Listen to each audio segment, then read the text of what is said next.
Hello everyone. तो जैसा कि आप सभी को पता है कि जो चॉइस फिलिंग है वो स्टार्ट हो चुकी है। ठीक है, कुछ लोगों ने चॉइस फिलिंग कर भी दी होगी, लेकिन कुछ लोग जो है वो अभी भी डाउट में हैं। ठीक है, तो उनके डाउट आज क्लियर हो जाएंगे। अभी मेन क्वेश्चन ये है कि हमें चॉइस फिलिंग कैसे करनी है, किस इंस्टीट्यूट को जो है वो ऊपर रखना है और किसको नीचे रखना है। तो देखो, इसका जो है वो सीधा सिंपल सा रूल है कि हमें अपनी क्वालिफ़िकेशन को ध्यान में रखना है कि हमारी क्वालिफ़िकेशन क्या है, हमारे पास एक्सपीरियंस है कि नहीं है, डिप्लोमा है या फिर हमारे पास डिग्री है। डिग्री में भी आजकल 2-3 टाइप की आ गई है, जैसे कि BMLT है या फिर BSc MLT है या फिर BMLS है। तो उसके अकॉर्डिंग जो है वो हमें इंस्टीट्यूट को रखना है। तो अभी सबसे पहले मैं थोड़ी सी क्वालिफ़िकेशन की बात कर लेता हूँ पोस्ट वाइज।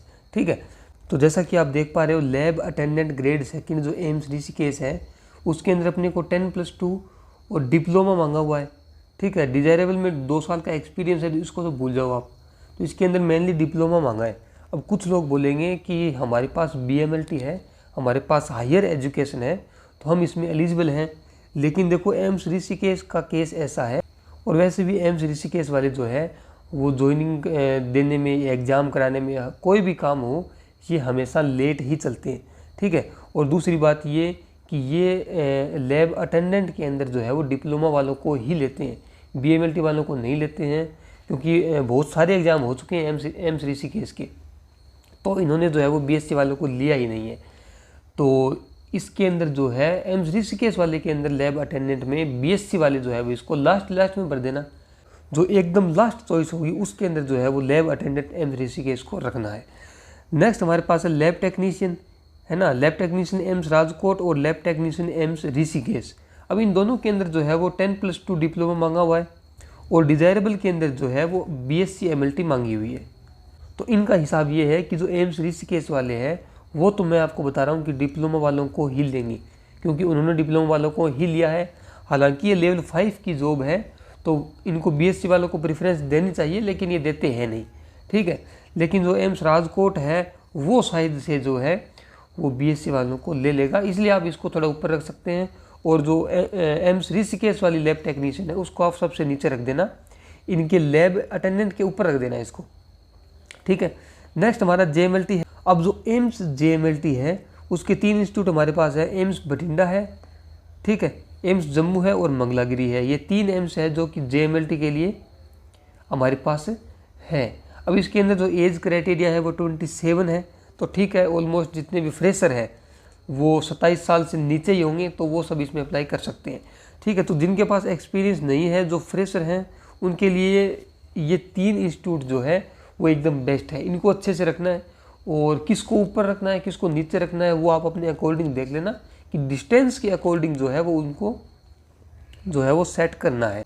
अभी मैंने आपको बताया कि ये जो एम्स JMLT है वो फ्रेशर्स के लिए है ना, टोटली फ्रेशर्स के लिए है। लेकिन एक चीज़ इसमें आपको ध्यान देने लायक है, वो क्या, कि इन्होंने जो है वो फिजिक्स, केमिस्ट्री और बायोलॉजी मांगा है, या फिर बायोटेक्नोलॉजी मांगा है 12th के अंदर। अब जिसके पास 12th के अंदर मैथ्स है वो इसमें एलिजिबल नहीं है। अब कुछ एम्स जो है वो मैथ्स वालों को भी एलिजिबल कर देते हैं, जैसे कि बिलासपुर वालों ने किया था, लेकिन ये कोई ज़रूरी नहीं है कि सारे एम्स ही कर दें, है ना। वो 12th की जो मार्कशीट है वो देख सकते हैं अच्छे से, और अगर आपके पास मैथ्स है तो आपको नॉट एलिजिबल कर देंगे। तो ये बात आपको ध्यान रखनी है। तो ये होगी हमारी एम्स JMLT की बात। अब आते हैं ESIC के ऊपर। तो इसमें बहुत सारा बवाल हुआ था कि ESIC जो है वो 1 साल का एक्सपीरियंस, जैसा कि इसमें लिखा हुआ है 12th पास विद साइंस। अब साइंस में जो है वो मैथ्स भी हो सकती है और बायो भी हो सकती है। ठीक है, from recognized board, diploma in medical laboratory technology, यानी कि डिप्लोमा मांगा हुआ है, DMLT मांगा हुआ है, साथ में 1 साल का एक्सपीरियंस मांगा हुआ है। लेकिन डिजायरेबल के अंदर जो है वो कोई भी एक्सपीरियंस नहीं मांगा हुआ है, लेकिन ये जो है वो एक्सपीरियंस मांगते हैं, है ना। तो आपके पास चाहे DMLT हो या फिर BMLT हो, दोनों के साथ 1 साल का एक्सपीरियंस जो है वो मैंडेटरी है ESIC के अंदर। तो ये बात आपको याद रखनी है, जिसके पास एक्सपीरियंस नहीं है वो इसको नहीं भरेंगे ESIC को, ये बात आपको याद रखनी है। साथ में इसकी जो एज लिमिट है वो भी कम है, 25 साल ही है ना। और जो OBC वाले हैं उनको 3 साल का रिलैक्सेशन मिल जाता है, तो वो भी कोई दिक्कत इसमें नहीं है। अब नेक्स्ट अगर बात करें पोस्ट की, ये सारी पोस्ट जो है वो JMLT की होगी।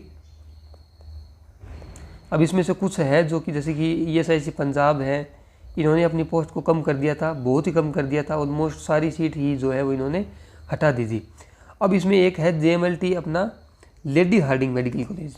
अब इसमें जो है वो एज थोड़ी ज़्यादा है ना, 27 साल तक है। अब इसमें भी जो क्वालिफिकेशन है उसमें सेम ही है जो कि ESIC में है, और ये भी जो है वो 1 साल का एक्सपीरियंस मांगते हैं, चाहे BMLT हो चाहे DMLT हो, तो ये भी आपको याद रखना है।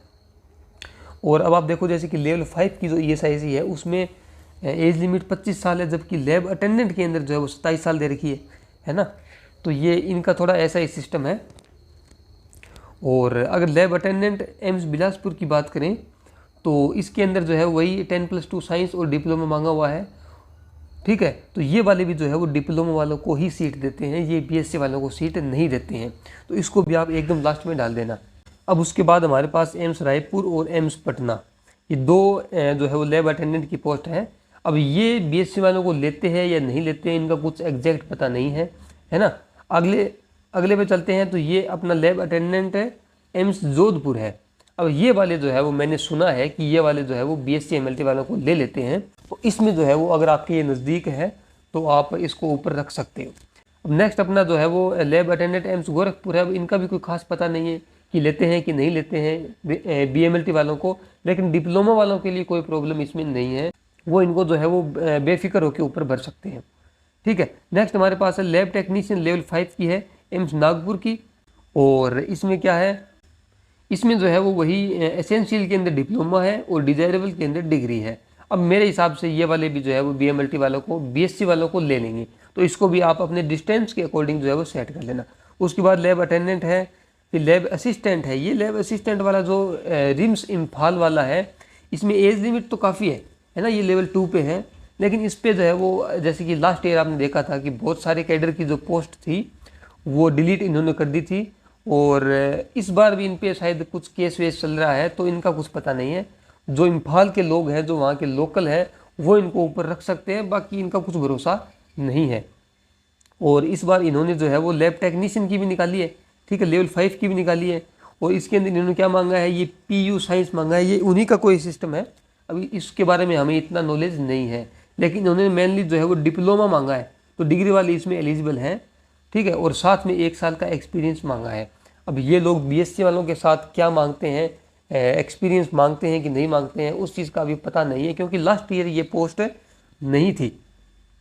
देन उसके बाद आता है अपना जिपमर, ठीक है, जिपमर आता है जो कि लेवल 6 की पोस्ट इन्होंने निकाली है MLT की। अब इसमें इन्होंने क्लियर कट बोला है कि 2 साल का एक्सपीरियंस चाहिए, है ना।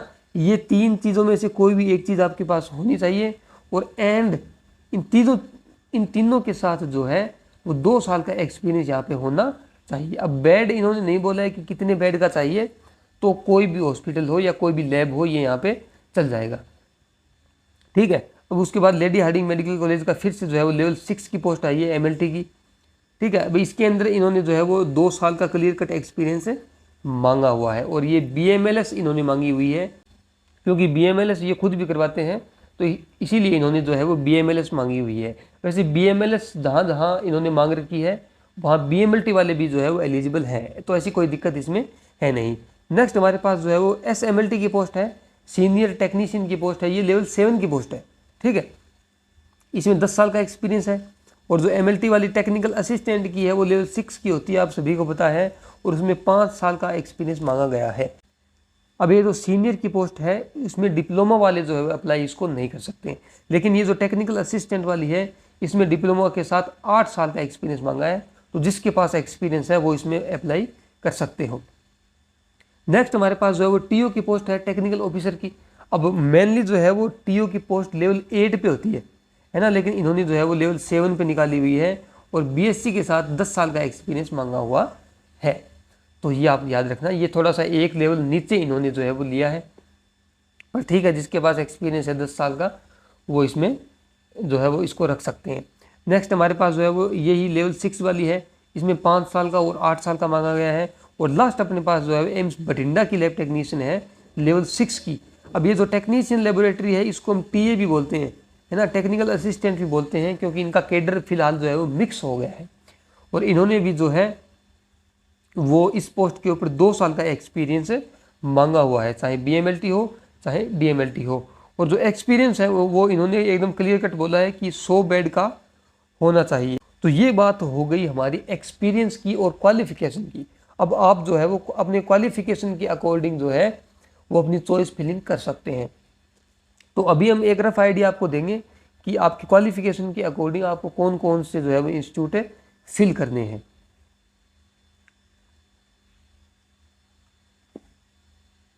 अब देखो हम सबसे पहले स्टार्ट करेंगे डीएमएलटी से, ठीक है। तो वो डीएमएलटी वाले स्टूडेंट जिनके पास क्या है, एक्सपीरियंस नहीं है, ठीक है, जो कि फ्रेशर हैं, जिनके पास एक्सपीरियंस नहीं है, उनके लिए सबसे कम सीटें यहाँ पर है। वो सिर्फ और सिर्फ जो है वो लैब अटेंडेंट के लिए एलिजिबल है, ठीक है, लैब अटेंडेंट के लिए एलिजिबल है, उसके अंदर एक्सपीरियंस नहीं मांगा गया है, तो उनके लिए जो है वो यहाँ पर सबसे कम सीट है। अब उसके बाद आते हैं वो लोग जिनके पास डीएमएलटी है और प्लस में जो है वो 1 साल का एक्सपीरियंस है, ठीक है।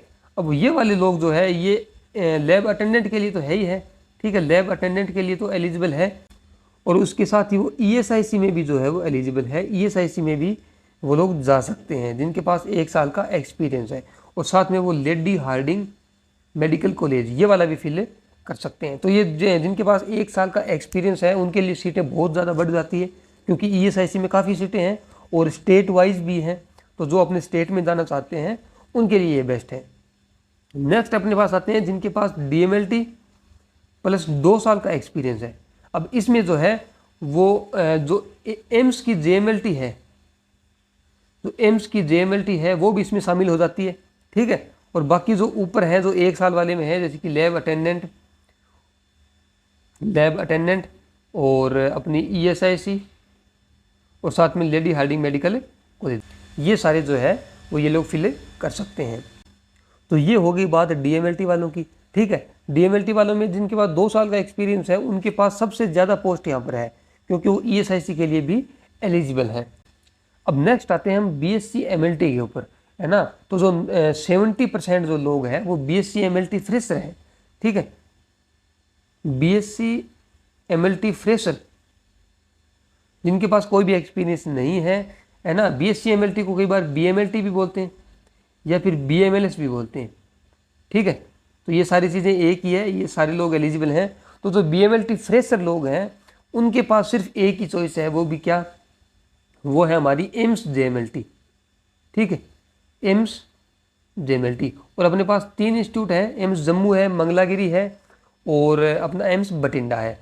तो मेनली 3 एम्स है जिनके अंदर एम्स जेएमएलटी की पोस्ट है। तो ये सिर्फ इन्हीं के लिए एलिजिबल है, और साथ में वो जो है वो लैब अटेंडेंट भी कर सकते हैं। वो भी कौन से इंस्टीट्यूट की लैब अटेंडेंट, वो भी कौन सी, रायपुर वाली, है ना। तो ये जो बीएससी एमएलटी वाले स्टूडेंट है जो कि फ्रेशर हैं वो एम्स जेएमएलटी के लिए और लैब अटेंडेंट रायपुर, ये 2 पोस्ट जो है वो इनको रख सकते हैं। अपने घर से जितनी डिस्टेंस है उसके अकॉर्डिंग इनको आप सेट कर लेना। और इनके अलावा मेन बात की जो ईएसआईसी है उसके अंदर जो है वो एक्सपीरियंस 1 साल का मैंडेटरी है, तो ईएसआईसी आपको फिल नहीं करनी है, ऐसा फ्रेशर के लिए बोल रहा हूँ मैं। दूसरी बात ये कि जो लैब अटेंडेंट है, जो बाकी बची लैब अटेंडेंट है, ठीक है, उनको आप भर सकते हो, लेकिन इन सब के लास्ट में रखना है उनको, क्योंकि अगर मिल भी जाए और वो डिप्लोमा अगर मांग ले आपसे, तो आपके पास डिप्लोमा तो है नहीं, तो आपको वो नॉट एलिजिबल कर देंगे।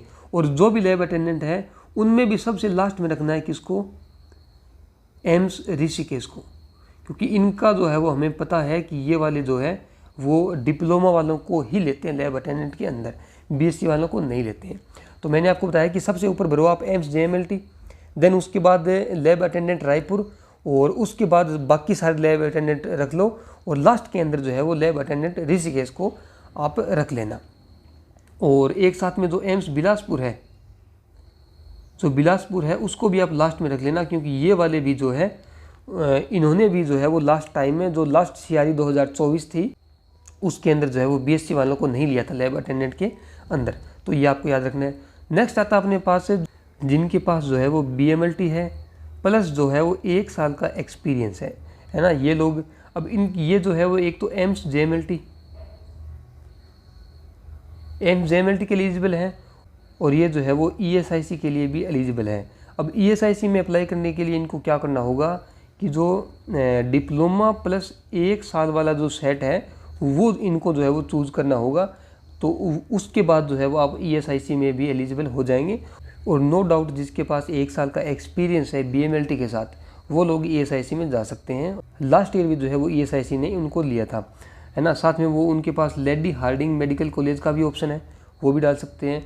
और इन सब के लास्ट में जो है वो लैब अटेंडेंट को वो लोग जो है वो रख सकते हैं, है ना। सबसे पहले लैब अटेंडेंट रायपुर को रखना है और बाकी सारी जो है उसके बाद रखना है, ठीक है। और जो इसके बाद जो BMLT प्लस 2 साल का एक्सपीरियंस जिनके पास है, वो लोग क्या कर सकते हैं, ऊपर वाली क्वालिफिकेशन सेम है तो ये सारे जो है वो इंस्टीट्यूट वो लोग भी भर सकते हैं। साथ के अंदर वो जो है वो जिपमर को भी रख सकते हैं, जो जिपमर की लेवल 6 की पोस्ट है उसको भी वो लोग इसमें जो है वो भर सकते हैं। तो ये बात होगी अपनी BMLT प्लस 2 ईयर की, है ना। अब वो लोग जो जिनके पास जो है वो DMLT है, ठीक है, और उनके पास एक्सपीरियंस नहीं है ना, उनके पास एक ऑप्शन और भी है ना, जो लैब टेक्नीशियन की पोस्ट है जिसके अंदर, ठीक है, लैब टेक्नीशियन की पोस्ट जो है लेवल 5 वाली, जिनके अंदर जो है वो एसेंशियल में क्या मांगा गया है, डिप्लोमा, और डिजायरेबल में डिग्री मांगी गई है। तो वो लोग जो है वो उसके अंदर भी जा सकते हैं, क्योंकि उसके अंदर जो है वो एक्सपीरियंस नहीं मांगा गया है ना। और ये लैब टेक्नीशियन की पोस्ट कौन से इंस्टीट्यूट में है, तो एक तो जैसे कि ऋषिकेश में है, ठीक है, और नागपुर में है, एंड देन राजकोट में और इम्फाल में। तो ये जो 4 इंस्टीट्यूट है, इन्होंने लैब टेक्नीशियन की पोस्ट निकाली है जो लेवल 5 की है, और इन्होंने डिप्लोमा के साथ एक्सपीरियंस नहीं मांगा है। तो आप क्या कर सकते हो, इनको फिल कर सकते हो। तो ये DMLT वालों के लिए सुनहरा मौका है, क्योंकि इसमें आप लेवल 5 पे जा सकते हो सीधा बिना एक्सपीरियंस के, है ना। तो ये है, और साथ में वो लैब अटेंडेंट भी जो है वो इसमें फिल कर सकते हैं। तो ये थी कुछ मेन बातें काउंसलिंग के अकॉर्डिंग, ठीक है। तो आप अपनी जो क्वालिफिकेशन है उसके अकॉर्डिंग आप इंस्टीट्यूट को भर सकते हैं। अभी लास्ट में मैं समराइज़ करूं तो जो BMLT वाले स्टूडेंट हैं जो कि क्या है, फ्रेशर हैं, उनको जो है वो किस तरीके से जो है वो कॉलेज फिल करने हैं। तो वो देखो, वो सबसे पहले तो 3 जो एम्स है, जो 3 एम्स है, एम्स JMLT वाले, उनको फिल करना है। देन उसके बाद जो है वो लैब अटेंडेंट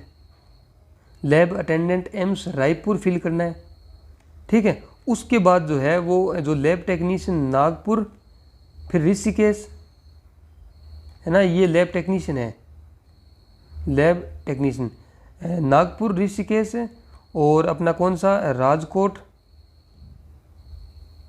और इम्फाल, इनको फिल करना है, ठीक है। अपनी जो डिस्टेंस के अकॉर्डिंग इनको सेट कर लेना है। देन उसके बाद जितने भी हमारे लैब अटेंडेंट बचेंगे, ठीक है, उनको फिल करना है। और लैब अटेंडेंट में भी लास्ट के अंदर जो है वो कौन सा करना है, अपना lab attendant Rishikesh, AIIMS Rishikesh और अपना बिलासपुर, क्योंकि ये लोग जो है वो BMLT वालों को नहीं लेते हैं, है ना। तो किस्मत आपकी अच्छी रही, और आपको अगर ये अलॉट हो जाए और आपको ले ले तो बढ़िया बात है, लेकिन ये बेसिकली जो है वो नहीं लेते हैं, तो इनको सबसे लास्ट में रखना है। तो अभी मैं जो है वो आपको लाइव करके दिखाऊंगा कि आपको जो इंस्टीट्यूट है वो बेसिकली कैसे फिल करने हैं, ठीक है। तो ये अपनी जो है वो जो emsexam.ac.in की वेबसाइट है, ठीक है, जो कि एम्स दिल्ली की है। इसमें रिक्रूटमेंट पे जाएंगे, देन बीच में ये जो CRE का ऑप्शन है इसमें, और फिर ये CRE 2025 में, फिर हम जो है वो यहाँ पर अपनी ID लॉगिन कर लेंगे, ठीक है। तो अभी मैं लॉगिन कर देता हूँ। अभी मैंने जो है वो अपनी ID इसमें लॉगिन कर ली है, और ये जो यहाँ पर जो लास्ट ऑप्शन आ रहा है अपने पास सीट एलोकेशन का, इसके ऊपर क्लिक करेंगे, ठीक है। देन इसके बाद हम जाएंगे इसमें सेलेक्ट सेट। तो सबसे पहले जो है वो अपने को सेट सेलेक्ट करनी है अपनी क्वालिफिकेशन के अकॉर्डिंग। तो जैसे कि मैं सेट सेलेक्ट कर रहा हूँ अपना कौन सा 10+2 विद साइंस विद BMLT, ठीक है। तो जो BMLT फ्रेशर है वो वाला सेट मैं सिलेक्ट कर रहा हूँ। तो लास्ट में हम जो है वो सेव एंड प्रोसीड करेंगे, ठीक है। इसमें हम ओके लिखेंगे। देन हम जो है वो इसके बाद अगर हमें सेट और चूज़ करना है तो हम बैक भी जा सकते हैं, ठीक है, वरना जो सेट हमने चूज़ किया है उसमें हम इंस्टीट्यूट को सेट कर सकते हैं। तो इसमें सेट कैसे करना है, जैसे कि हम यहाँ जाएंगे, ठीक है। तो हमें जैसे ये 3 इंस्टीट्यूट दिखा रहे हैं मेनली, तो जो BSc MLT वाले स्टूडेंट हैं उनको ये 3 ही इंस्टीट्यूट जो है वो शो हो रहे हैं, ये तीनों एम्स हैं। अब इनको अगर हमें जब ऐड करना हो तो हम क्या करेंगे, यहाँ पे ऐड चॉइस पे क्लिक करेंगे, ठीक है। जैसे कि हम एम्स बठिंडा वाला जो है वो ऐड कर रहे हैं, जैसे हमने क्लिक किया यहाँ से कम हो गया, और ये जो है वो लिखा हुआ है ना कि exercise choice bye candidate in order of preferences. तो हमारी जो सिलेक्टेड जो इंस्टीट्यूट है वो यहाँ पे हमें जो है वो शो होने लग जाएंगे। अब हम जो है वो इसको डिलीट भी कर सकते हैं, ठीक है, यहाँ से जो है वो इसको हम डिलीट भी कर सकते हैं यहाँ से। और अगर इसको ऊपर नीचे करना हो प्रेफरेंस में तो इस ये जो 3 डॉट है इसके ऊपर क्लिक करके और हम इसको टॉप और बॉटम में भी ला सकते हैं, ठीक है। तो ये सब हम कर सकते हैं। लास्ट में हम जो है वो सेव एंड प्रोसीड कर देंगे। तो ये सारी प्रोसेस है कि हमें जो है वो इंस्टीट्यूट कैसे फिल करने हैं। तो ये थी हमारी वीडियो काउंसलिंग से रिगार्डिंग। और अगर फिर भी कोई आपका डाउट है तो आप जो है वो कमेंट कर देना, मैं आपका रिप्लाई जो है वो कर दूंगा। या फिर आप जो है वो हमारा टेलीग्राम चैनल ज्वाइन कर सकते हैं, जिसका लिंक जो है वो डिस्क्रिप्शन में मैंने डाल दिया है, तो आप वो भी ज्वाइन कर लेना। और अगर वैसे कोई डाउट है तो आप कमेंट में भी डाल सकते हो।